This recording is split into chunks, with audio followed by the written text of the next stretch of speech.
My name is Melissa Duke, and this is my action research presentation.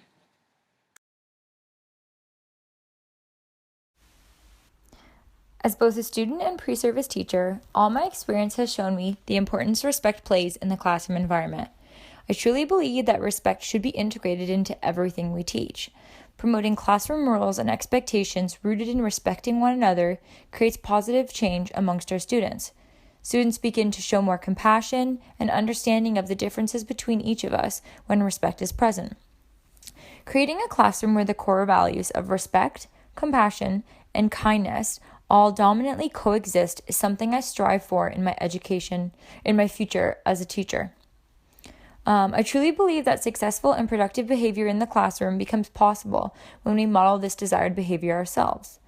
The core values listed frame my research question in that they lead me to focus more on how behavior affects academic achievement. I view behavior, whether it be positive or negative, as a key component in student success. When students respect their teacher, they are more inclined to listen, participate, and engage with the information they are receiving, and one another. I really believe that this ideal classroom I strive to create is the product of successful behavior management both early on and every day throughout the school year. As educators, we can usually observe a connection that exists between behavior management on our end and the academic success of our students. Within the classroom, negative behavior and disruptions are a hindrance to everyone present. Students who regularly listen and participate have their learning interrupted by the need for disciplinary interventions of other students in the class. I believe that negative behavior can be better managed by developing and maintaining good routines early on. Working with your students to collaborate on a set of rules and guidelines helps them to be more accountable for their misbehavior.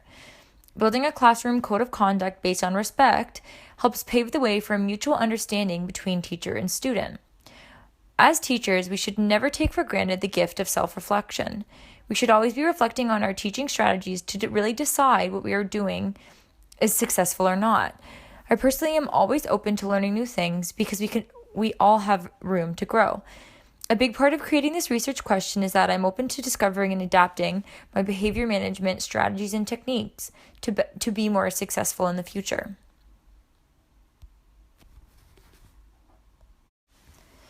My research question is, what is the effect of implementing strategies based on the values of respect, compassion, and kindness on the frequency of disciplinary interventions with students in my grade 1 classroom? This slide provides definitions of central and relevant terms to my research plan. Academic achievement refers to student success in meeting short or long-term goals in education. Discipline is the strict training that corrects or strengthens mental ability and moral character. To intervene is to come between in order to stop, settle, or change, to put into effect according to or by means of a definite plan or procedure. Implement is to fulfill, perform, or carry out. And last but not least is frequency, which is the fact or condition of something occurring frequently. My first article, titled Teaching Respect in the Classroom, an instructional approach, studied the effects of behavioral management tool called the COOL tool. The purpose of this study was to evaluate the effects of the new behavior management tool that focused on a more proactive strategy. So the researchers recognized the importance of providing students with a positive learning environment and that the usage of proactive intervention approaches should be preferred. Schools are becoming more aware of the importance of addressing negative behavior in a more proactive versus reactive manner. The article states that this approach facilitates appropriate social skills development while de-emphasizing inappropriate behavior. The COOL tool, which is mentioned before the basis of this study, is a strategy that is used in a lesson plan format to encourage good behavior in classrooms. They use pre-correction, reminders, and praise to provide teachers with strategies to emphasize pro-social behaviors rather than focusing on the anti-social behaviors of their students. The results of this study showed a reduction in disrespectful behavior in both of the classes that were studied.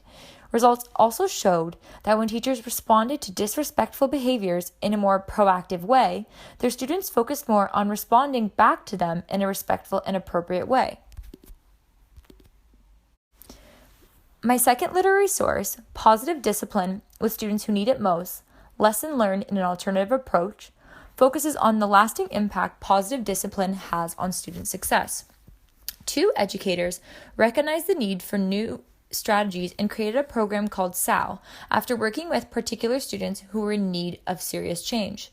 This study was completed by interviewing the 2 teachers and their students about the program and any changes they noticed in both themselves and others.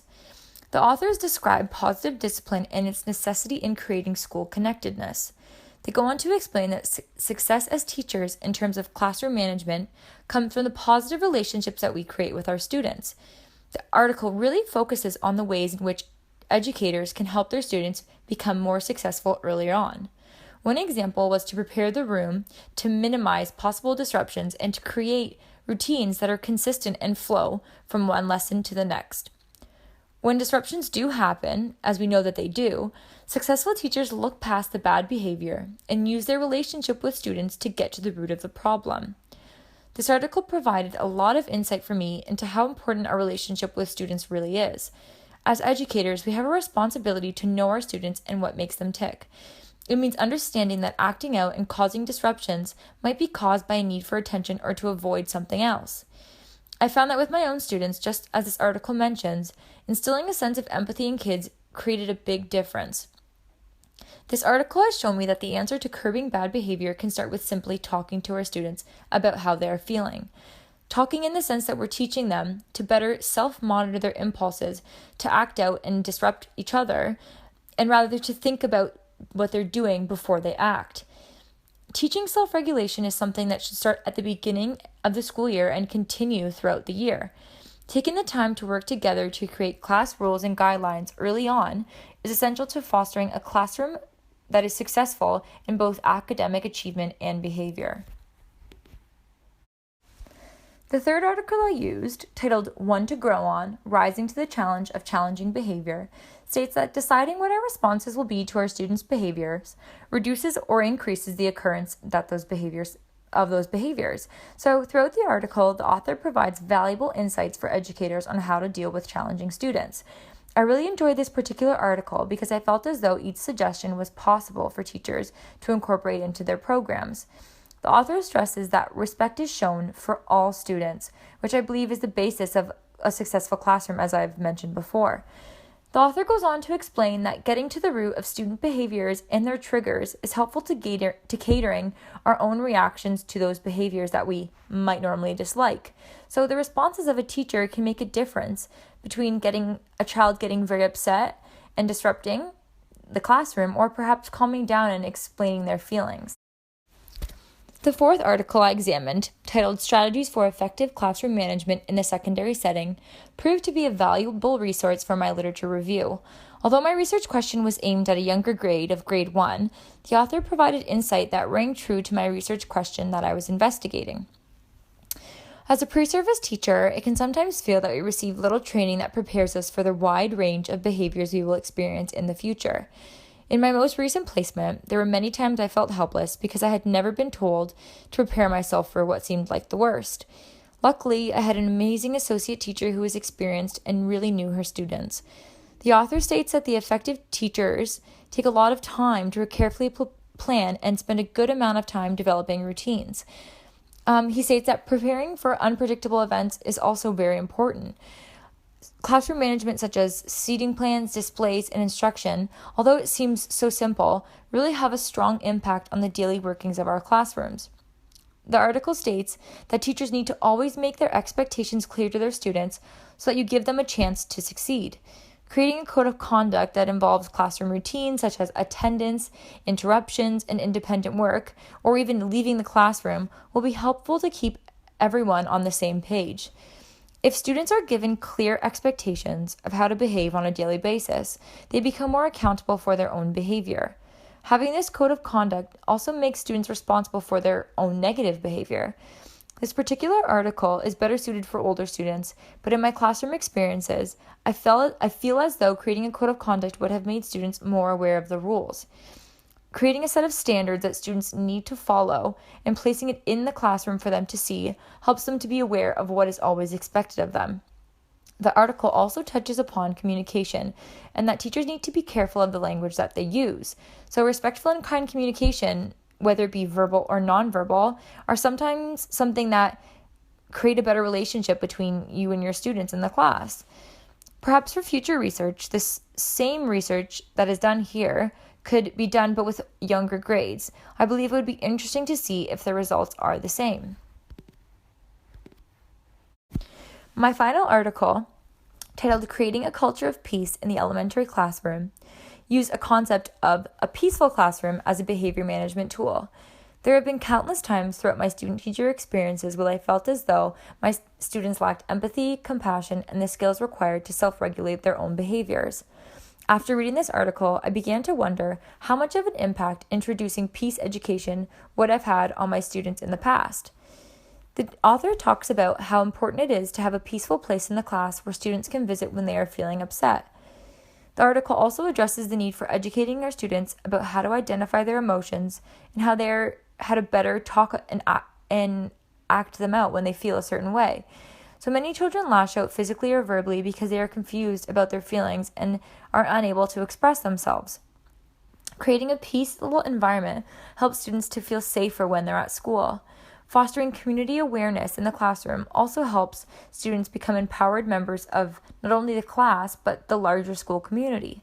Some students enjoy feeling responsible, and they really enjoy helping adults in the school to get things done, like, for example, bringing the attendance to the office or perhaps being the helper for the day within the class.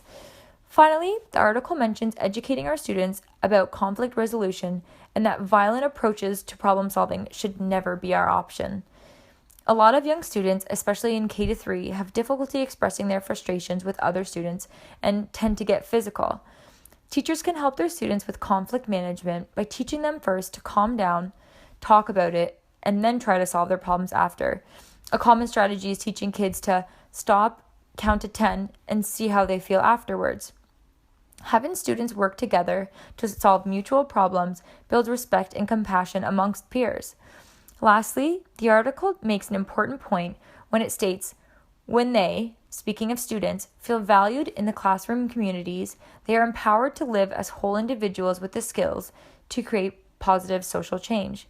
Teaching our students how to self-monitor and work together will help them to have positive social exchanges when they grow up.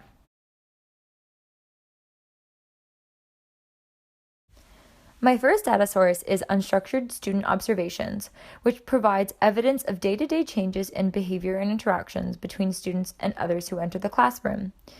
Teachers should be always documenting the behavior of their students in terms of what their action plan is looking at. Depending on the research requirements, the teachers can choose to observe whole class, groups, or individual students. During these observations, notes or records should be kept that document the frequency of certain behaviors as well as disciplinary interventions.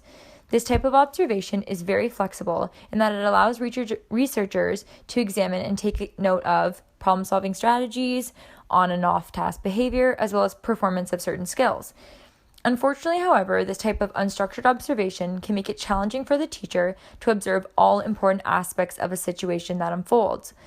It is helpful to document as much information as possible, regardless if it seems pertinent at the time or not.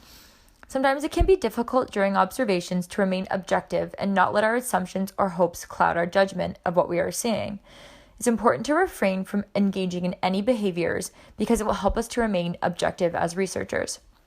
Students within the classroom are the main focus of observations, but whoever enters the classroom and interacts with students also becomes part of the research. For my action plan, observations will be done from October to April, which is a 6-month period. Teachers will be documenting any noteworthy observations at least once a day. There are several different processes that will be used to collect data, including on-the-spot observations, videotaping, frequency checklists of particular behaviors, as well as checklists and other reading scales that will help focus on behaviors worth documenting. My second data source is semi-structured interviews. For my action plan, I chose interviews as a data source for the reason that I really wanted to assess the effectiveness of behavior management tools and other implemented strategies.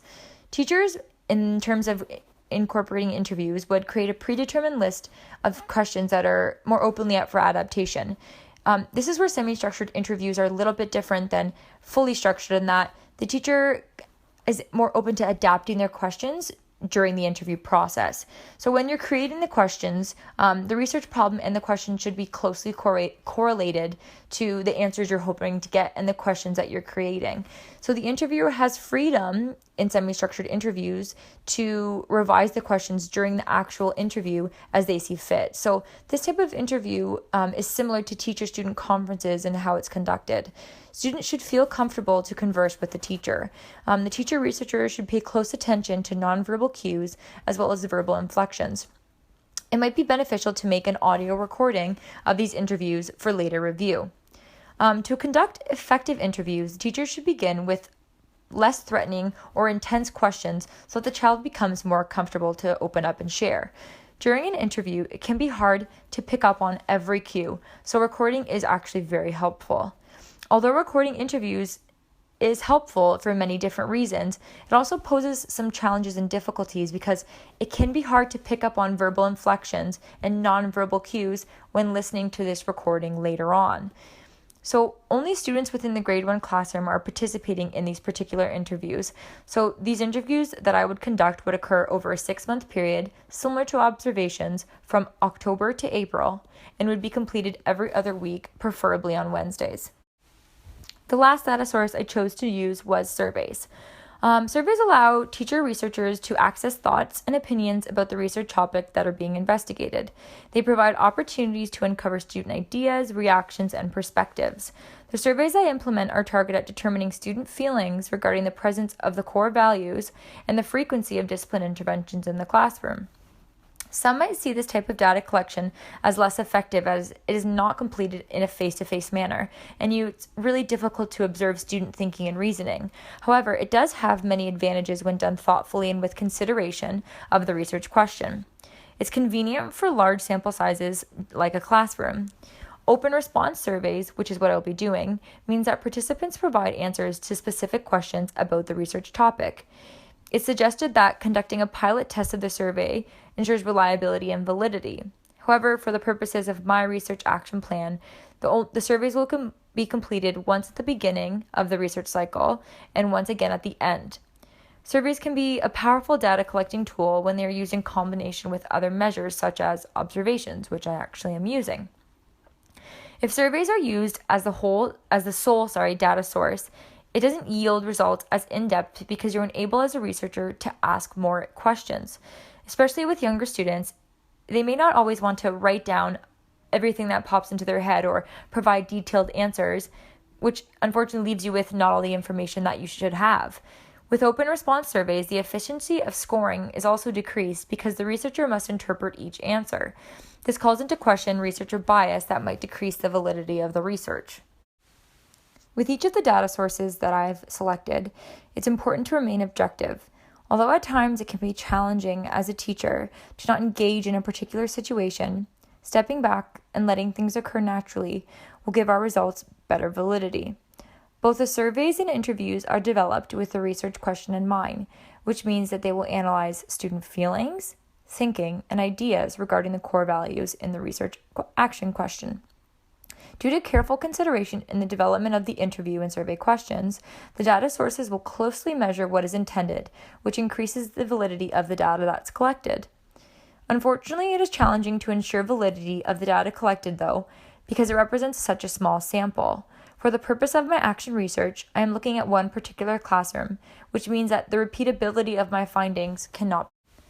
With that being said, as a researcher, it's important to use self-reflection in the process to ensure reliability.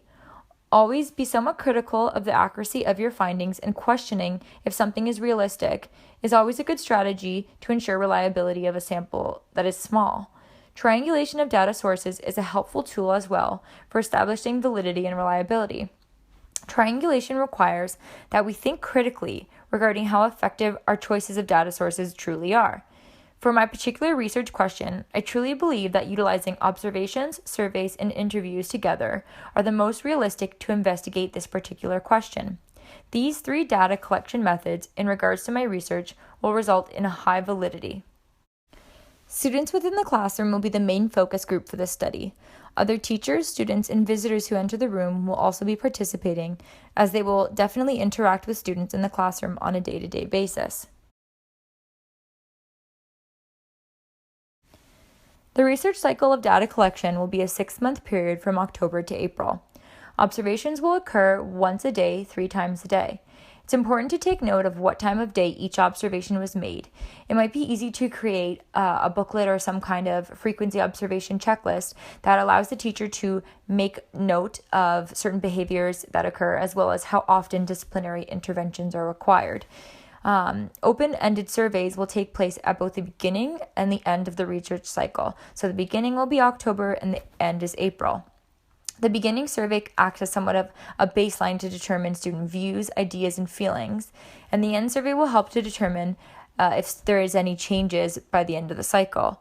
The semi-structured interviews will take place every other week, preferably midweek on Wednesdays. There are several ethical considerations that have to be made regarding my action research plan. Getting informed consent from our students means that they are aware that they are taking part in a research study and they know exactly what the research might require them to do. It's important to make sure that whomever is involved in your study, whether it be students, colleagues, principals, and visitors, they fully understand what exactly is being looked at. They should be informed of the purpose, procedure, as well as data collecting methods, and etc. As researchers, it's best practice to inform our participants and help them understand exactly what our goals are through conducting this type of research. For younger students, teachers should talk with their students about doing their best within the study and always telling the truth. Ensuring that our students are never in harm's way during the research is extremely necessary. As educators, our fiduciary duty means that we hold a role of power over our students who are considered vulnerable. By keeping students safe, you are protecting them from possible psychological harm. Our research plan should be created in the hopes that useful data is collected, but not at the expense of our participants. Parent-guardian permission is required to conduct any type of study with a vulnerable population such as grade 1 children. Parents should be provided with in-depth information, just as the students are provided, about what exactly will occur during the research process. It's vital to protect confidentiality of any research. Unfortunately, not upholding that is an example of unethical behavior. Young children might say or do something without realizing it, and we as teacher researchers must keep this information private. All students should remain anonymous. Using a pseudonym or changing the student name is the best method to upholding confidentiality. If our data and students are not kept confidential, our practices, like said before, are unethical. Participants have the right to ethically withdraw at any time from the study. With that being said, the researchers should never attempt to change the mind of a participant when they wish to withdraw. We should not be pressuring students to participate if they do not feel comfortable doing so. Designing this research action plan truly showed me how important it is to have a good knowledge of your students and how to work to foster a better and respectful relationship with them. All the literature I reviewed showed a consensus in that educators have a duty to model the respectful behavior we want to see from our students. We can attempt to implement all sorts of different behavior management tools and strategies that in the hopes that it will reduce the frequency of discipline, but if we don't create a mutual respect and compassion, nothing will have a lasting impact. Through designing this research plan, it's reassured me and my understanding of just how important planning and being resourceful is. If you don't strategically and carefully plan for each student, you're not contributing to their success. You are part of their overall achievement as well as their behavior. As teachers, we provide some of the tools that they need to achieve both inside and out of our classroom. So designing this research plan also showed me that there is such an importance of early implementation of classroom rules and guidelines. Doing this is, in my opinion, best practice. Starting the school year off by building a mutual understanding of how the class should look and sound is important for the development of a respectful classroom community.